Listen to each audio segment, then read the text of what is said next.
Абхазия, Сухум наш стратегический партнер и во внешнеполитической деятельности, и с точки зрения взаимоотношений, развития торгово-экономического сотрудничества. У нас исторические взаимоотношения добрые и связи, и сегодня они активно развиваются.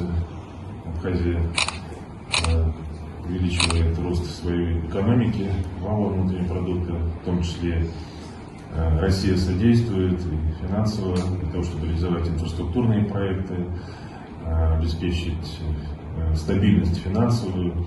У нас растет торгово-экономический оборот, по прошлому году он вырос на 73%. И я считаю, что это не предел, потому что есть большой потенциал в самых различных отраслях.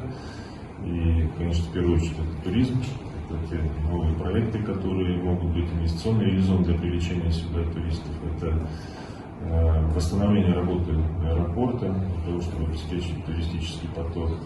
Безусловно, это и социальная сфера, которая активно развивается, и нужно ее и дальше обеспечивать для улучшения жизни людей, для того, чтобы и развивать отношения, которые так на высоком уровне между нашими народами. И сегодняшний приезд нашей делегации направлен на эти цели.